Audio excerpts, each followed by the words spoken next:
Hey there, YouTube. Welcome on back to Artichoke Dip. My name is Rob, solo tabletop gamer. And in this video, we're going to get into a cool little system called Castles and Crusades. Before we do, if you like the video, you like the content, please click that like button. Lets me know you like it and make more like it. And if you're new here, veteran gamer, maybe new to the hobby, for whatever reason, you stumbled across this video, and if you enjoy it, please feel free to click that subscribe button, followed by the bell icon. Every time I upload a new video, you get a notification so you do not miss one. Now, let's jump into the meat and potatoes of all of this. So, let's wind the clocks back a little bit, and we're going to go back to the 3rd edition era, the early 2000s. 3rd edition came out and completely revolutionized the way that fantasy tabletop gaming was done. They introduced this whole entire new concept called the D20 system that streamlined rules, made everything so much more simple, and randomization, and it was just a breath of fresh air into the gaming hobby. And as a result of that, other systems sprang up around from that, and it really opened up to market to endless amounts. But another game system did come out around that time, and looking back on it, if my memory serves me correctly, I think it was right before the release of 3.5, which if you're familiar with that, if you enjoy the Pathfinder systems, you understand what I'm saying, because Pathfinder was a continuation basically of 3.5 before they went to 4th edition that a lot of people enjoy more than 3rd edition. Anyways, I digress. But with that being said, another game system came out, and going to, at that time when I still had my favorite local game store, I found a cool little game book, and it came in a slipcover. It came with this, and then it came with,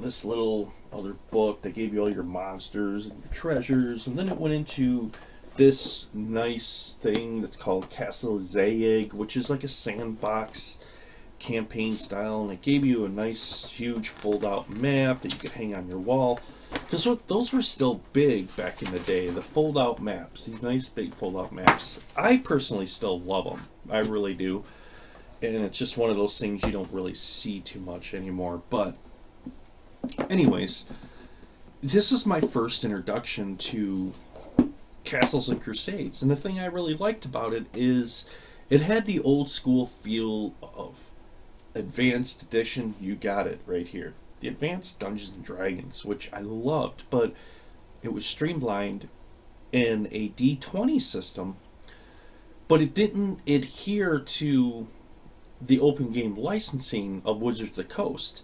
It used what it called the Siege engine, which was something completely different unto itself. Now, not gonna lie to you, when I first got this system, I played the hell out of it. I played Castles and Crusades quite a bit, and then I had moved on. I moved on to different game systems. I discovered Ruin Quest and all these other game systems out there that I really love, and Palladium, and just a whole bunch of them. And, well, like we do as gamers, we find something, and then we're always on the lookout for something better, and when we find it, we jump onto that, and we tend to enjoy that until something new and more exciting comes along, and that progression just happens. So it sat on my shelf for a while, and in the slipcover, and my friend Deathstalker5 was just talking my ear off about Castles and Crusades, and I'm like, yeah, I got Castles and Crusades, I understand. And he's like, no, you really don't. So he had sent me a updated version of Castles and Crusades, the player's handbook. And so I had went through this, I read through it and looked at it, and I was really impressed as to how they really went through and ironed out a lot and really made the game more balanced. So I'm like, man, reading this, I realized how much I really do enjoy Castles and Crusades. Now, one other thing that I did pick up to go with this was something else I'm going to get into here a little bit and explain a little bit more about, but It's their own campaign setting that they launched called In the Shadow of Aethelroch. So, more about that here in a minute. So, looking at this, I loved how, with the Siege engine, that they broke up the saves particularly, and there's only two numbers to remember: 12, 18. More about that in a minute. Just remember 12, 18.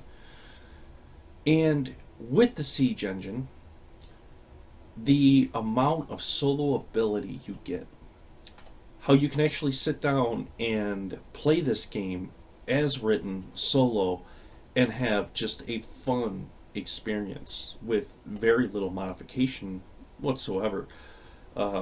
You will need, of course, and if you're playing solo, an oracle of some type or an emulator or whatever to answer some of the more tougher questions with reactions to NPCs and stuff like that. But that's minimal in comparison to a lot of RPG systems, what you have to do to make those play solo versus this and the way that it's written, the simplicity of it. And sitting back and looking at it, I realized this is what I love about the simplicity of a sandbox style RPG and why it works so well solo and it's so good. And I compare this to using such systems like Forbidden Lands. And Forbidden Lands is a complete sandbox system unto itself, and you can have just absolute hours of fun with that and never get bored and play it over and over. And Castles and Crusades is the same way, but I like Castles and Crusades a lot more. It really does encapsulate and capture the feel of old school gaming, but presents it in a more modern way of thinking to speed it up and to make it much more fun. Yeah, think about that for a moment. So, Castles and Crusades really hit it out of the park. But there's something else to Castles and Crusades that I really like, and I've heard it referred to this before, and that is, it's the Rosetta Stone of Dungeons and Dragons. And the reason why I say that is the way that Castles and Crusades is written, character creation, the way that it operates, you can literally pull out any edition of D&D campaign world settings and what have you, and you're going to find there's going to be very minimal amount of modification to be able to operate within the rule systems even, and to enjoy them campaigns in the Castles and Crusades. Now, one thing I can say, this is old school gaming, so if you're coming from the most advanced edition of D&D and you're looking for some of these like Teflings and stuff like that, you're not going to find them in Castles and Crusades in your character creation, so to speak. You're going to find more of the traditional classic fantasy type of heroes and races you're going to deal with, but for me, I love it, and it makes it extremely simple. But they did something also a little bit further. They even took it further than they really had to, and it just blew me away, which just knocked Castles of Crusades to my number one favorite game to play solo now, and that is the good old school campaign setting of the Shadow of Offstrog, however you would like to pronounce that.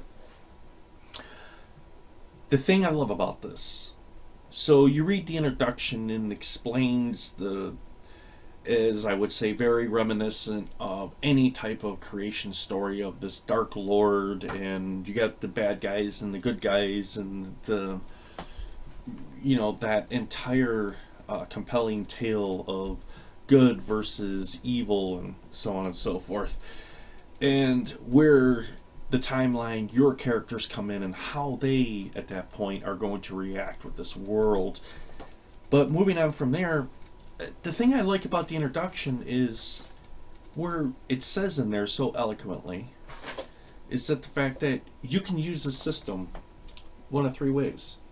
first way, you can play through it in all 5 different scenarios or chapters, if you wanted to look them at that way, of the story, and go through them in that order, and the NPCs and all everything else it has to offer. Basically play it as the way it is written. Or if you want more of a sandboxy experience, you just want to basically go through the world and do it on a random type of scenario where you never know what's going to happen. They got you covered. They also give you a chart that gives you all your randomized tables, and it's going to randomize encounters by where you are at on the map in the world. So that's even really cool. That's the second way you can do it. Now, the third and the last way that they suggested you could use this set is to take the bits and pieces as you see fit and kind of Frankenstein them together and make your own adventure. Or if you use any part of it that you want in another game you could currently be playing, and does not matter, which is cool. That's it. It actually encourages you to do that. It encourages creativity. And as I said before, when it comes to RPG games, you really get out what you put in. If you put in a minimal amount of effort, you really can't expect that great of results. Matter of fact, it's probably going to be very boring. But if you put forth the effort to create a really good world and a decent backstory and your character development through that, you're going to find it's more of an enjoyable way of gaming. And the thing that I love about Castles and Crusades is that the system is so simple that you can really spend time and emphasizing on the character development. Or you could take it in the aspect of like the old school D&D, to where you're just going through and seeing how many different encounters you can knock down and kill in your way. Basically, it's all up to you. It's a very, very just awesome system, I have to say. I'm just blown away.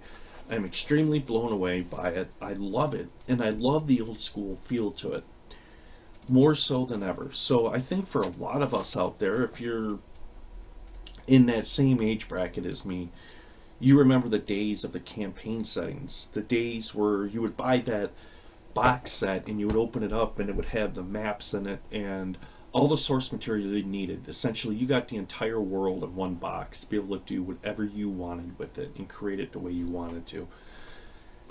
And we don't see that these days. What we see these days is like a pay to play. So if you want to play the whole entire campaign setting and really enjoy it as the way it was intended and written, then you have to buy these extra supplement books, and then you got to buy all these extra add-on and goodies, and these, it just doesn't make any sense. It's like I said, pay to play in order to fully enjoy that entire world. Me, I would rather pay once and get a box set and have everything there and just have years of unlimited adventuring and whatever I want to do. And Castles and Crusades did that. And the thing that I like is they've taken this and they've broken it up into 3 different series. So this is for your levels of characters from 1st to 6th level. And then, of course, the second box set would continue on as you go up in character levels. At that point, the encounters are going to get obviously more numerous and stronger as you go along. But, or you could, it's a campaign setting. That's what's cool about it. You could use it that way. That's the way that it was written. Or you could just use the source material and the information they gave you to create any world that you see fit and how you would like to occupy it. Now, the cool thing, I keep saying that, but it's cool. It really is. It's a very, very cool system. It's very solo.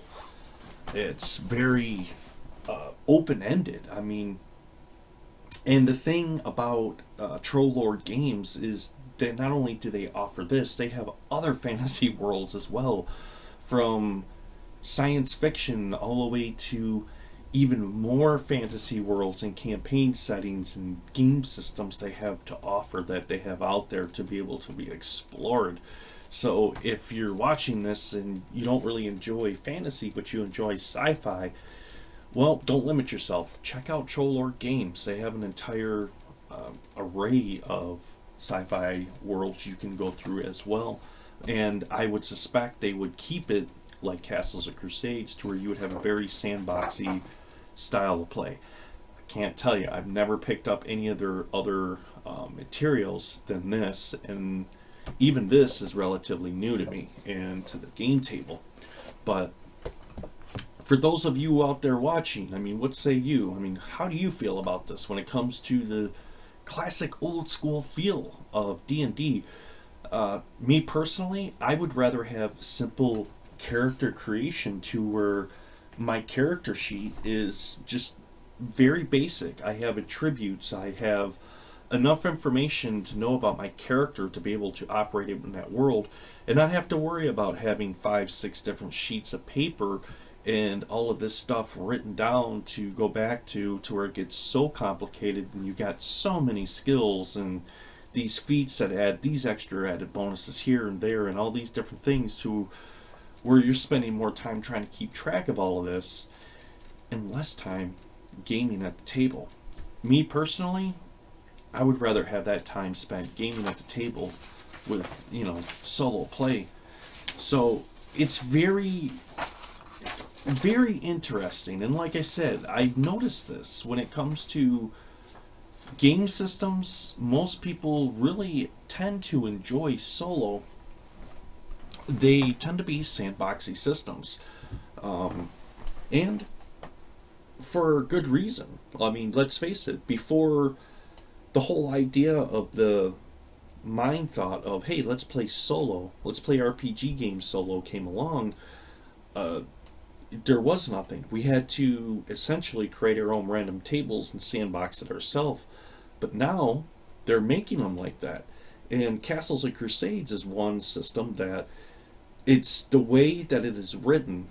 You can play any edition of D&D you want, any campaign world that D&D offers, with Castles and Crusades, whether it be solo, cooperatively, or if you want to play it old traditional way, to where you have a good old school dungeon master and then you have your players. Entirely up to you. That's what I love about this game system. It's so versatile. It's perfect. It's perfect for solo RPGing. I mean, it really is. Castles and Crusades is going to go a long way. And it's funny because as these systems progressed, I'm not going to really say my gaming tastes have changed, because I still like the same type of gaming. Fantasy gaming will always be my favorite.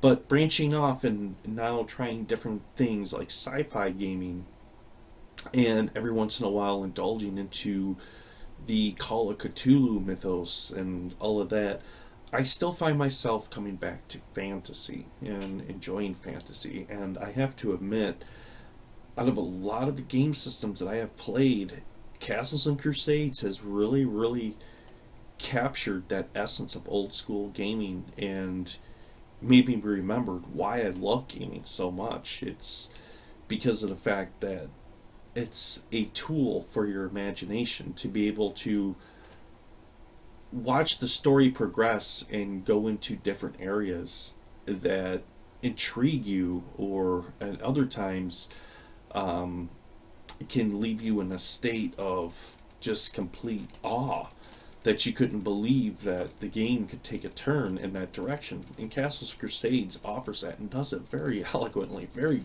very, very, very well. Here's the other thing I like about it. Thing I have to admit about Castles and Crusades is, I have noticed as of recently, their prices have really jumped up there. But Castles and Crusades always used to be really more on the affordable side compared to the brand name D&D, but you just got a lot more with it. But I am telling you right now, if you're looking for an excellent system, and if you're a veteran gamer, you're just looking for some good old school gaming that you can buy some new campaign settings for to put on your table and expand what you have, check out Castles and Crusades. You will not be, I'll tell you what, you will not be sorry in any way, shape, or form. Or you're new, you're just getting into the gaming hobby. Castles and Crusades would be an excellent place to start, because if you learn this system is going to open up so many different worlds for you and different variants of what not only the D&D catalog has to offer, but also their own worlds, that it'll be something, man, you could play for years and years and years and never see end. And even with this campaign setting here, realistically playing solo, I mean, I would probably have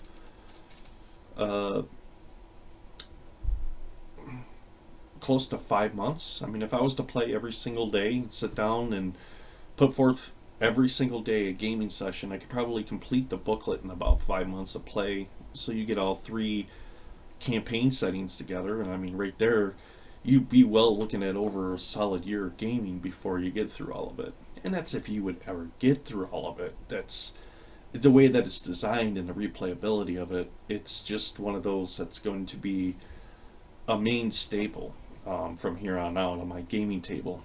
A go-to source is what it's going to be. I like that.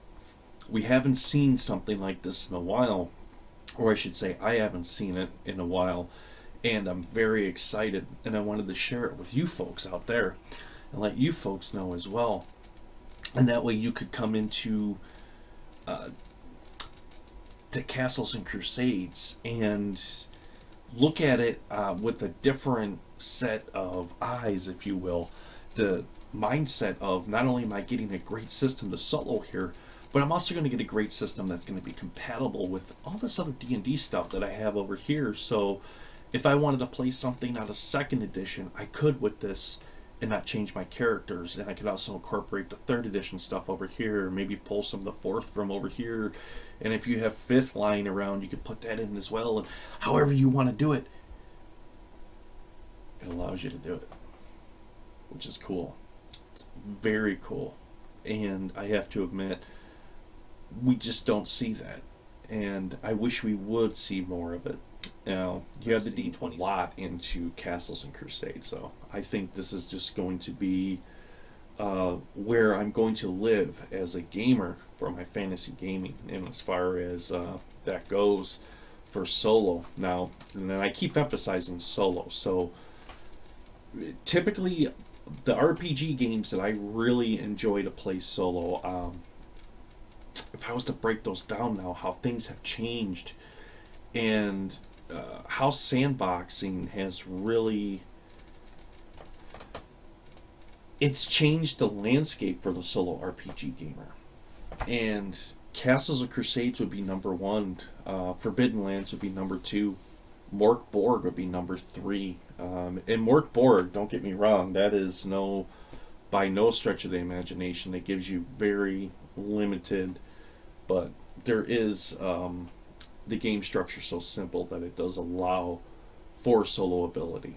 And then if I was to move on from there, my next, where would I want to go with my solo RPG as far as a true solo experience? It would go to Swords and Wizardry from there, which would be more or less of a older basic edition feel of D&D, but once again in a more modern third or D20 edition, if you will. And man, I would have to say currently my 5th would have to be Blades in the Dark, because I really do enjoy that. I really do enjoy that overall, the world in which it creates. But enough about that. This is supposed to be about Castles and Crusades, and what Castles and Crusades is, what Castles and Crusades will be, and what Castles and Crusades has become. And I have to admit, it's come a long, long ways. Now, one other thing, because I did miss out on the first printing of this, and like so many game systems go, they release supplements for it, and it seems like they're only out for a short run, and then once they're gone, and then the prices just become just ridiculously expensive to buy them on the used market.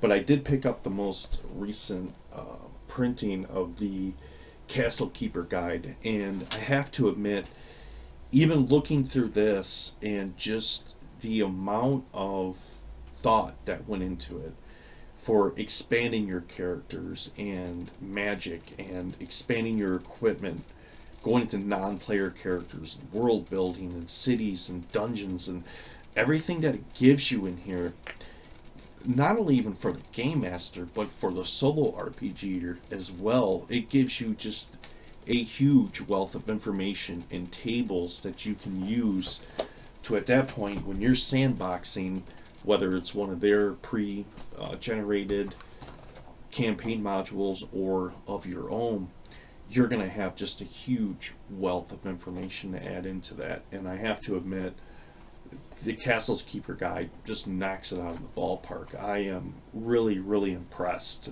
When it comes to Castle Keeper guides or DM guides, I mean, this has become my third favorite. My first one being the original Advanced Dungeons and Dragons Dungeon Master's Guide, and everything that it offered to you in there, and the appendices. It went into the dungeon generators and things like that to help you play solo. But then the third edition Dungeon Master's Guide, I love the world building section on that and what it went into, and that's one of the DM guides that I find myself frequently a lot. But this one is going to be my number 3 for the fact that it's the same way. It gives you so much information in what it does just for the gaming, and not just for Castles and Crusades, so to speak, but you could use this for any type of fantasy RPG that you're doing, and the thoughts and some of the ideas it gives you how to flesh out worlds and stuff like that could be used for those as well. So don't limit yourself to just one particular brand name. This is going to encompass and give you a lot of information to help you without in gaming just in general. And that's it. I mean, I am blown away. I am really blown away how far along Castles and Crusades has really come along, how they have streamlined the characters, how they have really captured the feeling of old school RPG gaming in a more modern way that is it's fast, it's fast paced, it works well, everything about it is just absolutely wonderful. Now, one other thing, a nice little resource that I did find, and I wanted to just bring up real quickly here, and that's going to be, believe it or not, it is on a digital format, and one thing I can tell you is it is worth it. You can get it on your phone, you can get it on a tablet. The only thing they do not offer it on currently is a computer, but the program's called RPG Notes, and it's totally a 100% free program for you to use. And I have really found it, to particularly when I play solo and I use Castles and Crusades or Forbidden Lands or whatever, this resource is excellent. You can go in there and choose these templates, and you can have your active quest, your quests which are completed. You can have story notes, and you're not limited to how many characters you have. You can, when I say characters, I mean how many words you can actually put into the story notes, not your characters for your story. But it also goes into other subcategories, such as places and cities and all kinds of things to help you keep your story organized. And the nice thing is you go in there, click on it, and add to it. And it really is a much more streamlined way of note-keeping with solo RPGs, particularly when it comes to NPCs and things like that, rather than how I used to do it in the before, which would be getting out a binder and putting my notes in a loose leaf binder or a manila envelope. And at that point, because over time you can lose a sheet of paper here or there and it can screw up the whole entire story process. Now I just put it in here, and as I'm playing I can update it very quickly, and it's very intuitive and it's very simple.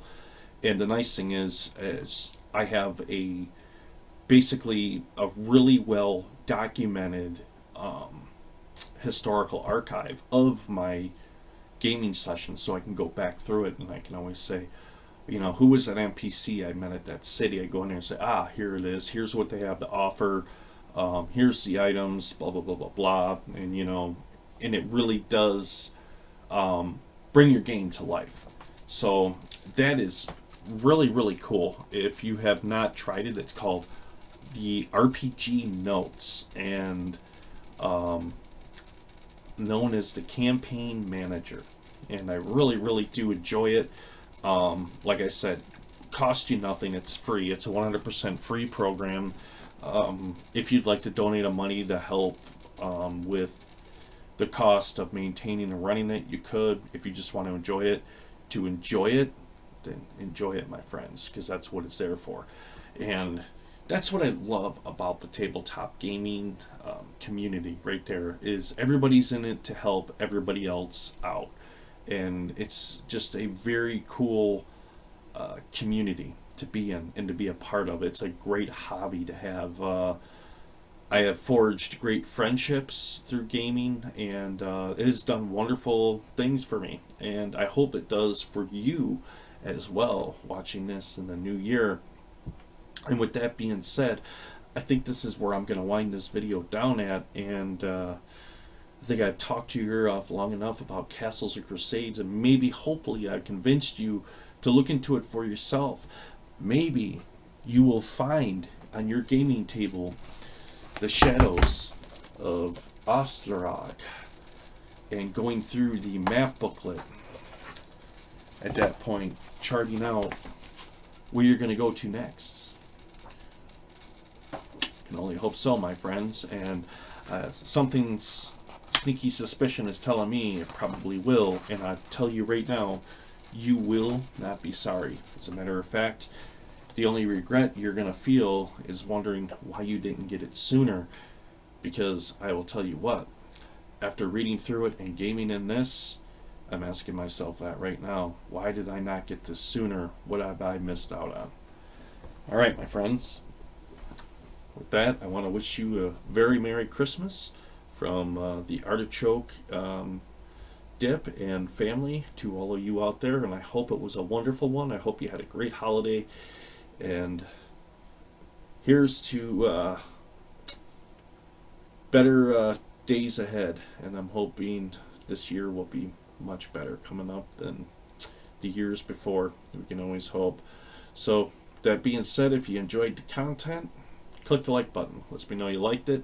And if you have just stopped in, just discovered my channel, please don't forget to click that subscribe button followed by the bell icon, and the next time I upload a video, get a notification so you don't miss one. Alright, my friends, this is Artichoke Dip, signing off.